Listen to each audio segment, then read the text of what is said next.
আমি দুনিয়ার বুকে কঠিন বিপদে পড়েও কোনোদিন করি নাই। আমি আমার স্পেশাল দোয়াটা কিয়ামতের দিন আমার গুনাহগার উম্মতকে সুপারিশের জন্য রেখে দিয়েছি। আজকে আমি তোমার দরবারে দাঁড়িয়ে কিয়ামতের দিন ওই দোয়াটা করছি। আল্লাহ, আমার যে উম্মতের হৃদয়ে যাররা পরিমাণ ঈমান আছে, আমার একটা উম্মতকেও তুমি জাহান্নামে ঢুকাতে পারবে না। ছাগলের রান খাচ্ছিলেন, খেতে খেতে বিশ্বনবী বলেন, আনা সাইয়্যিদুন নাসি ইয়াউমাল কিয়ামা, আমি কিয়ামতের দিন সর্বশ্রেষ্ঠ হব, মানুষের মধ্যে সর্বশ্রেষ্ঠ সেরা আমি বিশ্বনবী। আলহামদুলিল্লাহ পড়েন। বিশ্বনবী বলেন সেদিনটা বড্ড ভয়ঙ্কর।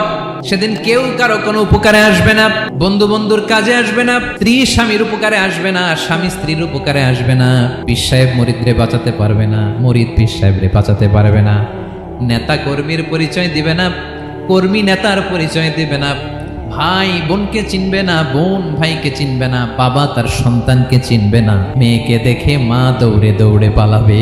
বড্ড ভয়ঙ্কর দিন। বিশ্বনবী বলবেন জমিনটা এখনকার মতো থাকবে না, পুরো জমিনটা সমান হয়ে যাবে, ফ্ল্যাট।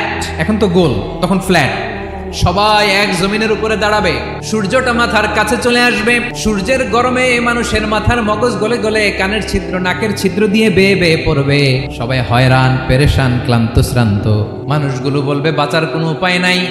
50,000 বছর মানুষ এরকম দৌড়াবে, চিৎকার করবে, কাঁদবে, বাঁচার কোনো উপায় নাই। সবাই বলবে আহ, আল্লাহ যদি বিচারটা শুরু করতো, যা হবার হবে, আগে বিচার শুরু করুন। বিচারই শুরু হয় না, বিচার শুরু হইতেই 50,000 বছর। আল্লাহ, 50,000 বছর, 5,000, 15,000 না, 50,000 বছর এরকম যাবে। মানুষগুলো কাঁদতে কাঁদতে বলবে চলো আমরা আদম আলাইহিস সালামের কাছে যাই, যেন আল্লাহরে যে সুপারিশ করে, আল্লাহ আপনি বিচার শুরু করেন। কিয়ামতের ময়দানে সবাই মিলে সাইয়েদনা আদম আলাইহিস সালামের কাছে যেয়ে বলবে ইয়া আবাল বাশার ইয়া আউয়ালাল আম্বিয়া, ও আদম নবী, আপনি দুনিয়ার বুকে প্রথম নবী। আল্লাহ নিজ হাতে আপনারে 60 হাত লম্বা করে বানিয়েছেন, আপনার সম্মানে ফেরেশতাদেরকে সেজদা দিতে বলেছেন।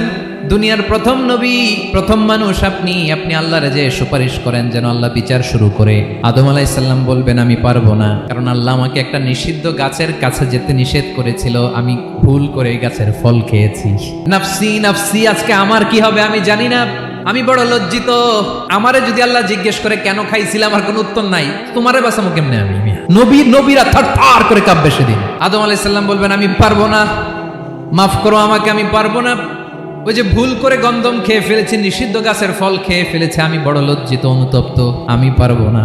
আজকে আল্লাহ এত রাগান্বিত হয়েছে, আগে কখনো আল্লাহ এত রাগান্বিত হয় নাই, ভবিষ্যতে আল্লাহ কখনো এত রাগান্বিত হবে না। আমি পারবো না, এক কাজ করো, তোমরা নূহ আলাইহিস সালামের কাছে যাও। কোন নবী? লোকেরা এবার পাগলের মতো দৌড়াতে দৌড়াতে আল্লাহর নবী নূহ আলাইহিস সালামের কাছে যেয়ে বলবে ইয়া নবী আল্লাহ নূহ, আনতা আউয়ালুর রাসূলি ফিল আরদ, আপনি জমিনে প্রথম রাসূল। আদম আলাইহিস সালাম নবী ছিলেন, রাসূল ছিলেন না।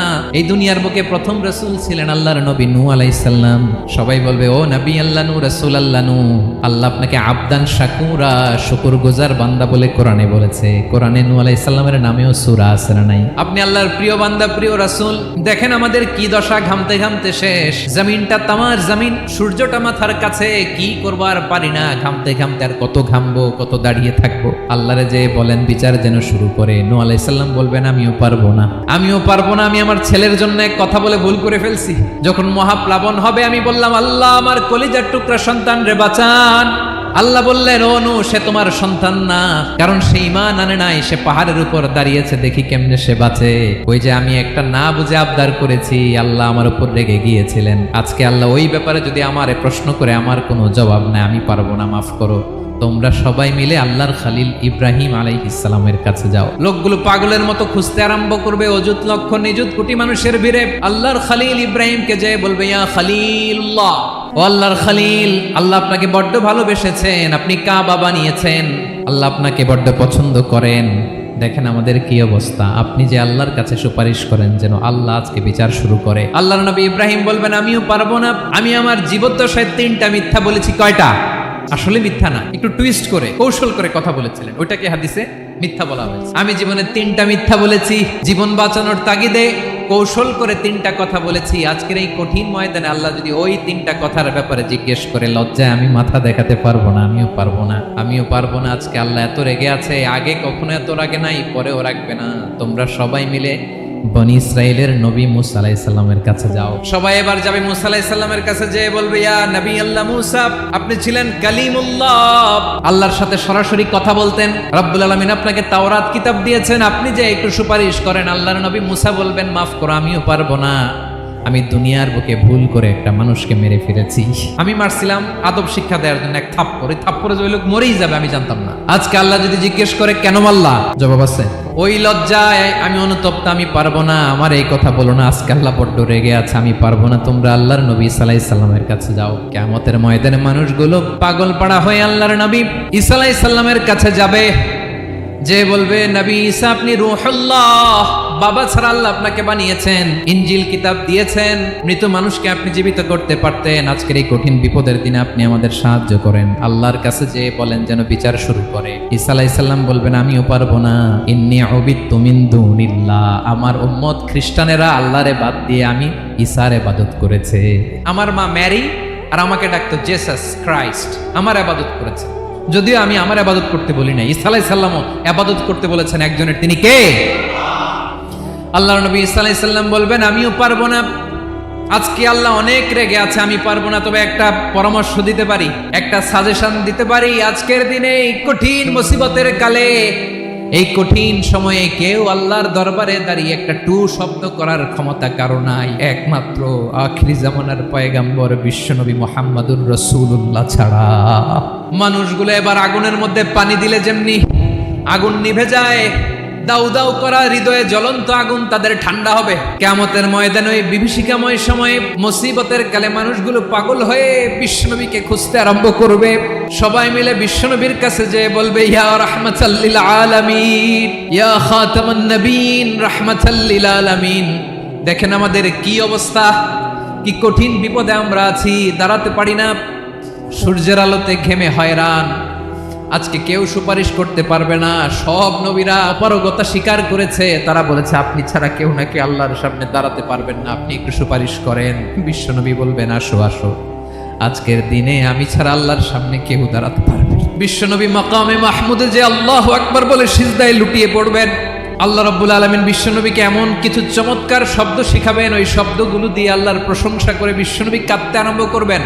বিশ্বনবী এমন ভাবে অজর দ্বারায় সিজদায় লুটিয়ে পড়ে কাঁদবেন, রব্বুল আলামিনের রহমতের দরিয়ায় জোশ লেগে যাবে। রব্বুল আলামিন এই দৃশ্য থেকে সহ্য করতে পারবেন না। রব্বুল আলামিন বলবেন ইয়া মুহাম্মদ ইরফা রাসাক, ও নবী আপনি মাথা তোলেন, মাথা তোলেন, আপনার কান্না আমি সহ্য করতে পারি না। নবী আপনি মাথা তোলেন, সাল তুতা, আজকে আপনি যা চাবেন তাই দেব। নবী আপনি সিজদা থেকে মাথা তুলেন, সাল তুতা। বিশ্বনবী এবার মাথা তুলবেন।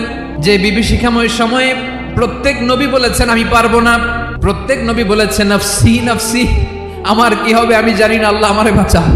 প্রতিটি নবী বলবে নফসি নফসি, আল্লাহ তুমি আমারে বাঁচাও, আমারে বাঁচাও। বিশ্বনবী মাথা তুলবেন, তুলে বলবেন রব্বি হাবলি উম্মতি, আল্লাহ তুমি আমার গুনাহগার উম্মতকে বাঁচাও। এই দুনিয়ার বুকে রব্বুল আলামিন সব নবীকে একটা করে দাওয়া মুস্তাজাবা দিয়েছেন, মানে যে দোয়া করলে কবুল হয়ে যায় সাথে সাথেই। দাও বিহা, দুনিয়ার সব নবীরা ওই দোয়াটা দুনিয়ায় করে ফেলেছে। সব নবীকে আল্লাহ একটা করে দোয়া দিয়েছেন, নবী দোয়া করলেই কবুল। সব নবীরা ওই দোয়া করে ফেলেছে দুনিয়াতে। বিশ্বনবী বলেন আমি করি নাই। ওয়া ইন্নী আখতাবিউ দাওয়াতি শাফাআতান লি উম্মতি ইয়াউমাল কিয়ামাহ, আমার ওই স্পেশাল দোয়াটা আমি দুনিয়ার বুকে কঠিন বিপদে পড়েও কোনোদিন করি নাই। আমি আমার স্পেশাল দোয়াটা কিয়ামতের দিন আমার গুনাহগার উম্মতকে সুপারিশের জন্য রেখে দিয়েছি।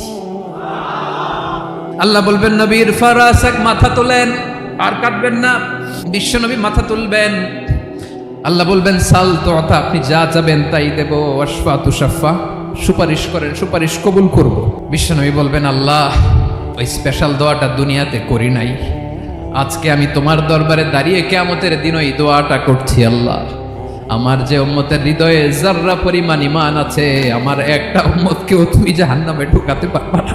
বিশ্বনবী পাগলের মতো একবার হাউজে কাউসারে যাবেন, একবার সিরাতে যাবেন, একবার পুলসিরাতের দিকে, একবার হাউজের দিকে পাগলের মতো দৌড়াতে থাকবেন, তার কোনো গুনাহগার উম্মত যাতে জাহান্নামে ঢুকে না যায়। সেদিন কেউ সুপারিশ করতে পারবে না বিশ্বনবী ছাড়া। এজন্য 5 নম্বর আল্লাহ বললেন মান যাল্লাযী ইয়াশফাউ ইনদাহু ইল্লা বিইযনিহি, কার সাহস আছে, কার এত বড় বুকের পাটা কিয়ামতের কঠিন দিন আল্লাহর সামনে দাঁড়িয়ে সুপারিশ করবে? কারো ক্ষমতা নেই, কারো ক্ষমতা নাই। বিশ্বনবী সেদিন সেজদায় পড়ে উম্মতের জন্য কাঁদবেন, সবাই কাঁদবে, নফসি নফসি, আল্লাহ আমারে বাঁচাও, আল্লাহ আমারে বাঁচাও। বিশ্বনবী বলবেন উম্মাতি উম্মাতি। বিশ্বনবী আমার জন্য কাঁদবেন, আপনার জন্য কাঁদবেন, আমাদের জন্য সেদিন কেঁদে কেঁদে জাহান্নামের দরজায় দাঁড়িয়ে আমাদেরকে টেনে টেনে জান্নাতে ঢুকাবেন। এজন্যই বিশ্বনবীর ভালোবাসা যেন আমাদের হৃদয়ে ভরপুর থাকে। আমার ভাইয়েরা, প্রতি শুক্রবার বিশ্বনবীর উপরে বেশি বেশি যেন আমরা দুরূদ পড়ি। আমরা যখন বিশ্বনবীর সালাম দেই, দুরূদ পড়ি,